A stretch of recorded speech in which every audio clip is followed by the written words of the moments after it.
on what is a sunny day, slightly thin, but what matters is we're all here. There may be one or two of you that have never been here before. So if you've never been and you're visitors, whether you're playing the uke or not, pop your hand up so we can all see you. Let's give them a welcome. Quite a few new people today. Good. Lovely to see you. I have a message from those that know. It's from John Croft. And John Croft, I rang him in the week and hoping that he'd be here. He often brings a lot of ukes and he sells some and he plays, and he's a very good member and belongs also to the George Formby Society. And unfortunately, when I rang, his wife was very poorly with COVID and he was going down with it. So he said, as far as we're concerned, Digswell's off, which is very sad, but it's one of those things. COVID is hitting so many people.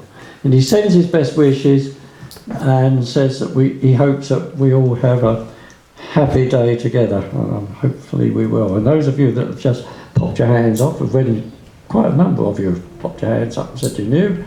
And not everybody pops their hands up that are new. And 2 hands. Yeah, that gentleman's not new. He's our hard-working secretary, James Spencer, and he's hiding behind the curtain. But it's not because he's shy, because he will be entertaining this afternoon later on. Whether it's entertaining or not is a huge Yeah. Well, yeah, that's true of many of us, whether it's entertaining or not. But anyway, that's the general idea. So let's hope we do have a good afternoon. We've only got 11 acts in the first half. We haven't got anybody for the second half. And then, of course, we will have tea. Now, those of you that were here earlier had a nice lunch. Many of you I know were, which was provided by Anne and her flock, well, her daughter and another lady whose name I can't remember. Thank you very much. By giving a good clap now, it means that they're likely to provide us with tea as well later on. So I'm going to do as I always do, start proceedings with the music. This is one I haven't done here before. I haven't done this, no. And so, poor David. This is David, who's a bass player.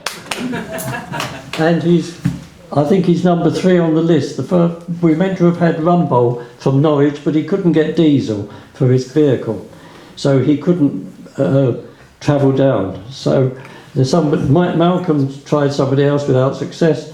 And then he said to me, David's coming, and I thought, who on earth is David? Thinking that, well, I know David's coming to play the bass, but I don't know another David, and it's very difficult to play the bass at the same time as the keyboard. So today he's opted for the keyboard, so it looks like we're going to have just keyboard, and he's now going to accompany me, if you recognise this. I hope it's appropriate. This could be the start of something big.